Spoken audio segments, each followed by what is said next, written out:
அந்த பெண்ணுடைய பெற்றோர்கள், அந்த பெண்ணோடு இருந்த அந்த ஆணின் பெற்றோர்கள், அந்த பெண்ணை நாசப்படுத்திய 3 ஆண்களுடைய பெற்றோர்களைத்தான் இந்த சமூகத்தில் நாம் கேள்விக்குறியாக பேசப்பட வேண்டும் ஒழிய பாதிக்கப்பட்ட பெண்ணையோ அல்லது தவறு இழைத்த அந்த 3 மிருகங்களையோ நாம் அதிகப்படியாக பேசுவது இங்கு பெற்றோர்கள் தங்கள் பிள்ளைகளை வளர்க்கும் விஷயத்தை சமூகத்திலே மறைக்கப்படுவதாக நம்மால் அறிய முடிகிறது.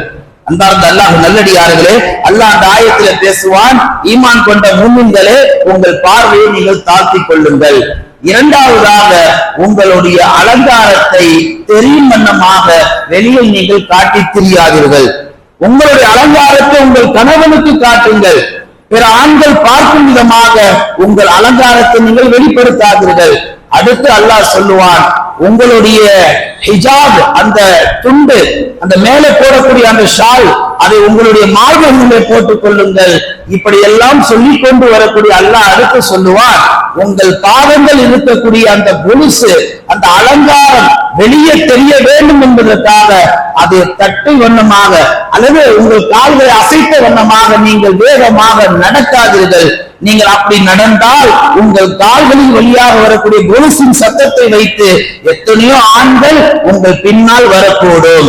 அதனால்தான் இஸ்லாம் சொன்னது, பெண்கள் நறுமணம் பூசிக்கொண்டு வெளியே போவது மார்க்கத்திலே ஹராம் என்று. இந்த ஹராமை உலகில் உள்ள எல்லா பெண்களும் கடைபிடித்திருந்தால் எந்த புதாரிலும் எந்த புதரிலும் எந்த பெண் இருந்தாலும் எந்த ஆண் கயவனுக்கும் தெரியாது. இங்கு நறுமணம் பிற ஆண்கள் போகும் வண்ணம் பெண்கள் பூசிக்கொள்கிறார்கள். பிற ஆண்களுடைய காதுகளுக்கு பெண்கள் போடக்கூடிய அந்த கொலுசின் சத்தம் கேட்கப்படுவதனால் பிற ஆண்கள் பெண்களை பின்தொடர்ந்து செல்கிறார்கள். இப்படி சில தவறுகள் காலங்காலமாக பெண்களிடத்திலும் தொடர்ந்து வந்து கொண்டிருப்பதனால் தான் 6 மாதத்துக்கு ஒரு முறை, 1 வருடத்திற்கு ஒரு முறை என்றெல்லாம் கேட்ட பாலியல் தொல்லை புகார்கள் இன்றைக்கு மாதம் இந்த இந்திய நாட்டிலே அது ஒரு கேவலமான செய்தியாக படம் எடுத்துக் கொண்டிருக்கிறது. பெண் வன்கொடுமைக்கு தீர்வு என்ன என்பதை அல்லாஹ் குர்ஆனிலே சொல்லிட்டான். நபிகள் நாயகம் ஸல்லல்லாஹு அலைஹி வஸல்லம் அவர்கள் ஹதீஸிலே சொல்வார்கள், பெண் வன்கொடுமைக்கு ஆளாக்கப்படாமல் இருக்க வேண்டும் என்றால் ரசூலுல்லாஹி ஸல்லல்லாஹு அலைஹி வஸல்லம் அவர்கள் ஒரே ஒரு ஹதீஸில் சொல்வார்கள், அல் ஹயாஉ ஷுஅபத்தும் மினல் ஈமான். ஈமான் இருக்கிறதே, வெட்கம் இருக்கிறதே, ஈமானிலே ஒரு பகுதி என்றார்கள் கண்மணி நாயகம் ஸல்லல்லாஹு அலைஹி வஸல்லம் அவர்கள். இது இஸ்லாமிய பெண்களுக்கு சொல்லப்பட்ட நபிமொழியாக இருந்தாலும் உலகில் உள்ள எல்லா பெண்களும், எல்லா மதத்தினர்களும், எல்லா சமயத்தின பெண்களும் பொதுவா பெண்கள்கிட்ட வெட்ட இருக்கணுமா இல்லையா? பெண்கள்கிட்ட வெட்ட இருப்பது அடிப்படை அவசியமாச்சு. பெண்கள் எப்பொழுது வெட்டத்தை இழந்து விட்டார்களோ அவர்கள் செய்யும் தவறான செயல் கூட அவர்களுக்கு அது தவறு என்று புரியாது, சரி என்று அவர்கள் செய்து கொண்டிருப்பார்கள். அதனால்தான் பெருமானார் சொன்னார்கள், அல் ஹயாஉ ஷுஅபத்தும் மினல் ஈமான். வெட்டம் இருக்கிறது ஈமானிலே ஒரு பகுதி என்றார்கள் கண்மணி நாயகம்.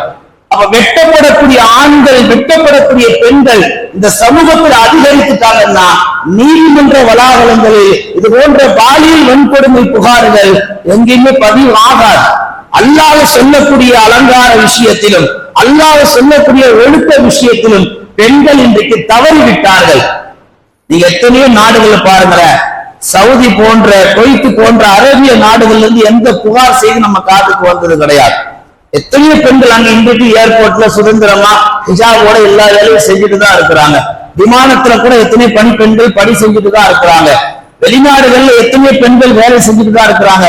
ஆனா இந்த பெண்ணை இவன் தொட்டான், இந்த பெண்ணை இப்படி செஞ்சான்னு சொல்லி ஒரு கம்ப்ளைண்ட் உலக பார்க்கும் அளவுக்கு எங்கேயுமே செய்தி இருக்காது. காரணம் என்ன?